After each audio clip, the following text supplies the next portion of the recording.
Hello, beer tubers, and welcome to yet another Master of Hoppage blind tasting.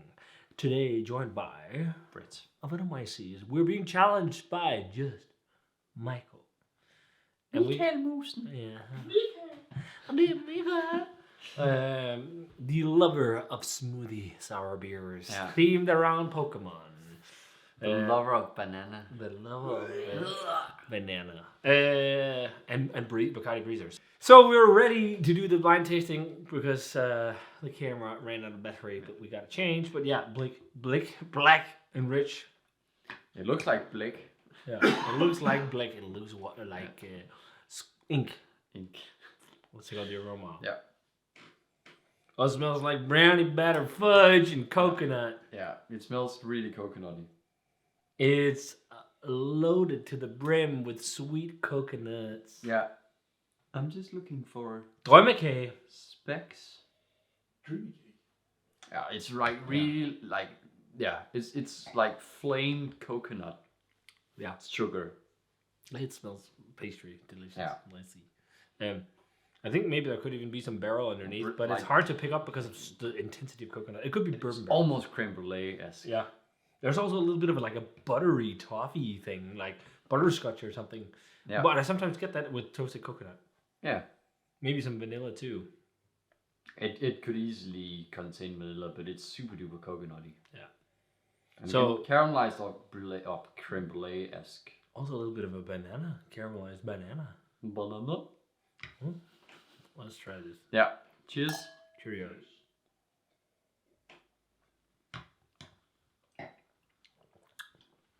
Wow, that's a lot of coconut. But it's actually not as intense on the flavor. There's a lot of it. But it it's also transitions quite into warm. that slightly savory Yeah. thing, and Fairly also slightly savory, cocoa umami. powder-esque Yeah. thing. And quite warming. Yeah. Chocolatey. It could. too. It could. And I think it's aged in a barrel. Yeah. And I think it's bourbon, It's barrel aged. or it could be rye. But it's just not as spicy as I usually associate with rye. It feels really fatty and oily too, which is possibly the amount of coconut. But I think that slightly chocolate powder-esque thing kind of saves it a bit from being cloying. At least right now, because it's slightly chilled. Yeah. Which is good. Yeah, it's not been chilled. It's just been standing in this room.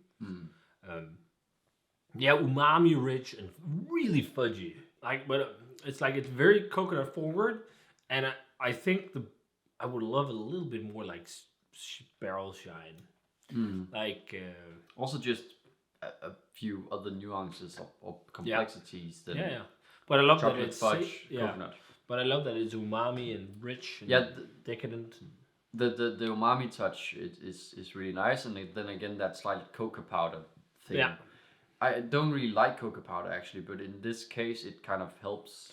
I've heard a lot of brewers putting cocoa powder in either the mash or during the boil Okay. to give chocolate flavor, or in a whirlpool, and then also use the toasted cocoa or the roasted nibs. It's just it reminds me a bit of we have these chocolate cookies at Huset where I work, and I'm pretty sure they'd use cocoa powder in those, and it has this kind of flavor that this beer has.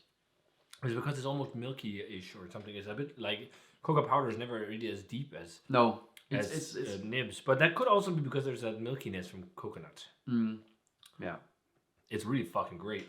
Yeah, it's Loads of vanilla. I think there's vanilla in super it too. tasty. I think there's vanilla. I got a hint of that vanilla pod dark fruity thing. Yeah. I'm gonna guess a bourbon barrel aged coconut and vanilla stout on 12%-ish. Yeah, I'd guess the same. It's hard to guess with the chocolate, but that could be maybe I'd get a bonus point if A brownie point. yeah. But yeah, bourbon barrel aged around 12-13%. Are we gonna guess a beer?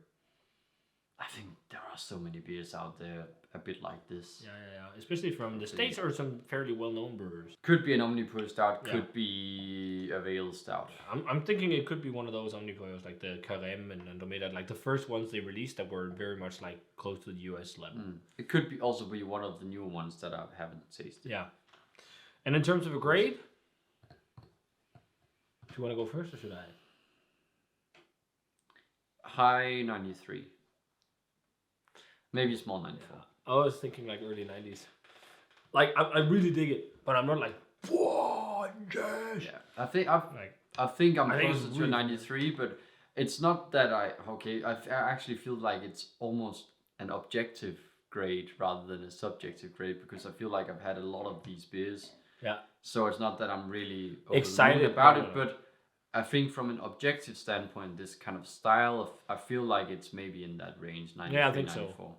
Yeah. But yeah, okay, so maybe my subjective level of enjoyment isn't that high.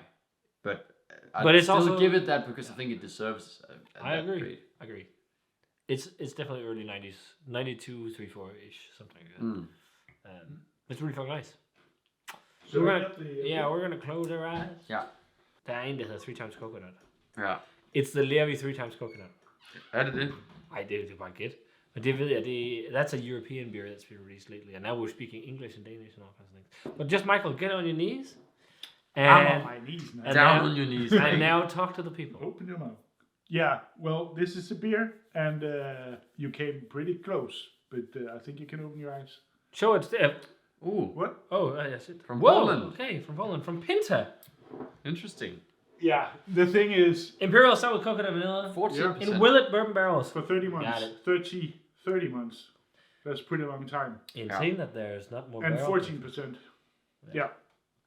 So the reason I brought 12 to this is 13. because I've had a few from Pinta Barrel Brewing program, and I've been really impressed for the price what you get. Yeah. Because this is a pretty cheap beer, even here, and I think it's amazing what they can do. This one isn't even the best one, but it's pretty good. I think actually I really think they dig the barrel program, and yeah, I think it could be fun to. Is it a new brewery or is it Brova Pinta that's behind The this? brewery is called Pinta, and then they have Pinta Barrel Brewing. yeah, which only brew barrel aged beers, also sours. Because I've reviewed. It's probably a part of Brewed. It is. Because I've It is. reviewed a lot of Pinta beer back in the day.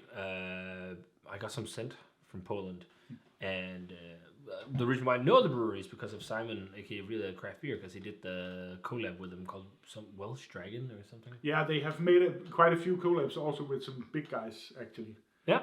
But I really dig almost all of the beers I've had. But how much is this? In Danish kroner? I think it's around 65. Are you shitting me? Yeah. That you can. The only reason why you can buy it for that price is this comes from Poland.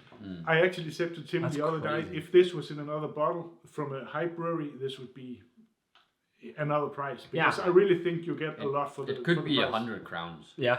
Yeah. But this, Or double up or something. Yeah. Yeah. But the thing is, like, people are gonna be like, oh, about all these things and prices often, and they think craft beer in Denmark often is too expensive, and then this comes around. It's on Around the same 12, level. But you 12 really euros. need to like the reason why these Polish beers are so much cheaper is because ingredients are cheaper in Poland, labor is cheaper in Poland, everything's cheaper. energy is cheaper, everything's cheaper, so they can keep the prices lower. Yeah.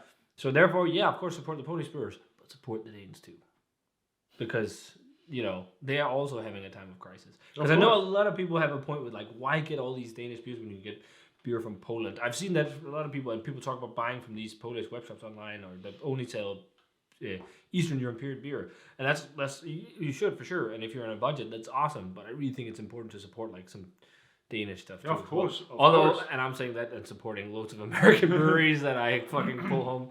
This was only But 65, holy crap! It was fun to do this blind because I think it can compete with even the best, and they make better ones than this. But I think this is quite good. Yeah, it for sure competes with like American hype. Yeah, maybe not the best of the best, but a lot of it. Yeah. It's not far off. I have one at home also from 2 barrels without any adjuncts, and I have a vanilla one too on cognac and bourbon barrels. So it's quite fun. They did some with orange zest, and they've done quite a lot. Yeah, but I rarely get one that I don't think is good. Yeah. Hats off to Pinta. Yeah. I did not know this was going on. If you watch this, Simon, you need to drink some Pinta again. I'm gonna sit on my chair before my knees went crazy. So that was fun. It's been a while since we did a Polish beer, but that's impressive. Hats off. Hats off to Poland. Nastrovia, Poland. To Pinta Barrel. And Pinta, of course. Pinta Barrel Brewery. And Nastrovia is what you say in Polish, and I know how something. I can't remember. You speak Polish? Smooth? No, not at all. I mean, Nastrovia is easy because. Yeah, I know that. I know kurwa, but that's kurwa maj. I haven't spoken Polish in years. I had a very good friend. I've from never Poland been in high to school. Poland, so. I have when I was a kid actually. But yeah, lovely stuff. Get some Pinta Barrel Brewing if you can. And thanks a ton for the challenge, Michael. If you guys enjoyed watching the video, give it a thumbs up and ring the bell for future notifications about videos, and check out all the other videos we do, blind and stuff and whatnot. And yeah, comment, subscribe. We're gonna say cheers. Wow, that was a soft. Very. We're gonna see you guys in the beer review.